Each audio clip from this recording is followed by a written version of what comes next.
Il y a une très bonne amie à moi qui dit « On quitte l'Afrique, mais l'Afrique ne nous quitte pas ». Bonjour, bonsoir. Franchement, dites-moi, pourquoi les restaurants africains ont de la peine à sortir du lot, ont de la misère à se démarquer parmi d'autres restaurants au Canada? Sans plus tarder, on vous raconte le tout dans cette vidéo. Mais avant, n'oubliez pas de vous abonner, de liker, de laisser des commentaires et de partager la vidéo. Sur ce, à bientôt. Je ne peux pas faire mieux que ça, ne peut pas être rapide. Là. Ça prend le temps pour faire frire les plantains, c'est pas ma faute. Là. Attendez, attendez. Mais c'est ça prend du temps. Oui, ça prend du temps, il faut attendre.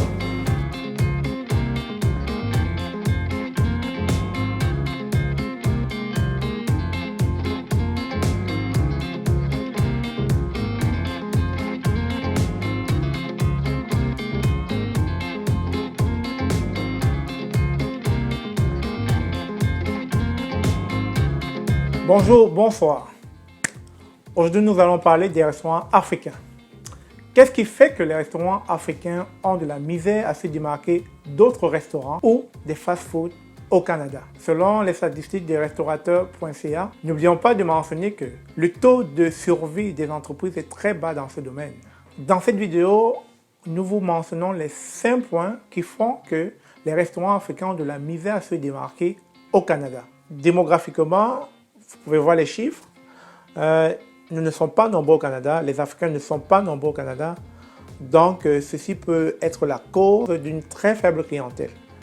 Sur le plan culturel, aller manger au restaurant n'est pas monnaie courante chez les Africains.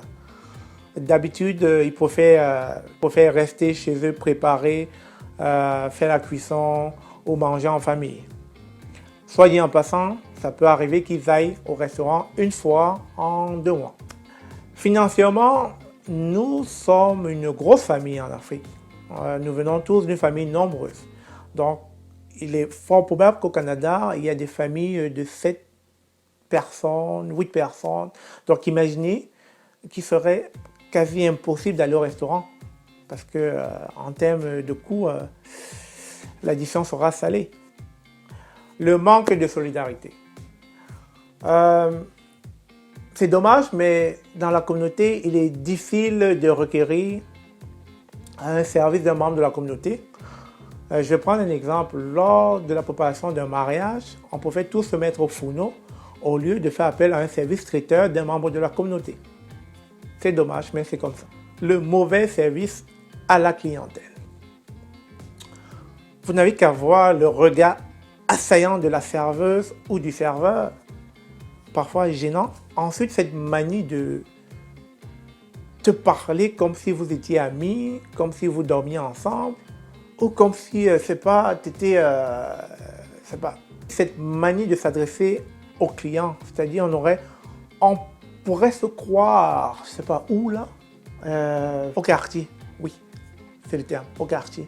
Parfois l'attente interminable de la cuisson, c'est-à-dire on a passé une commande,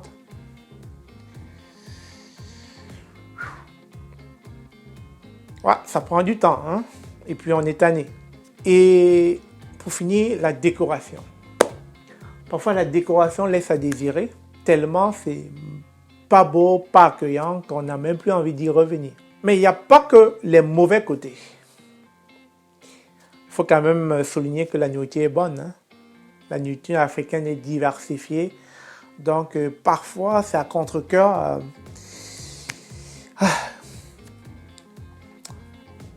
On aimerait ne pas y aller, mais on y va à contre-cœur. Parce que après, au finish, la nourriture est bonne. Souvent.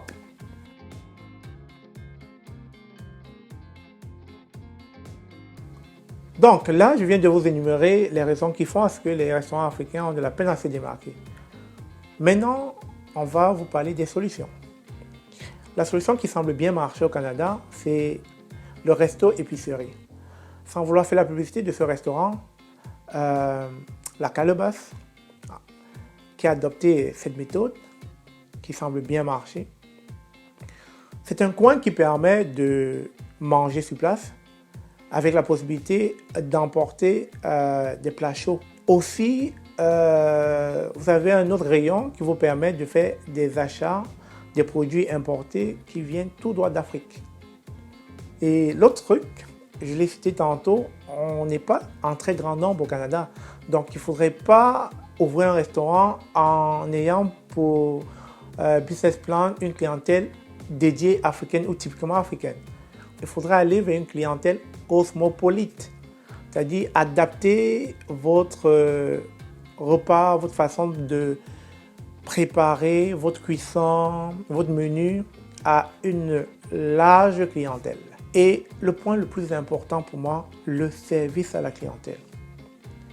Le service à la clientèle passe par quoi? Un bon emplacement,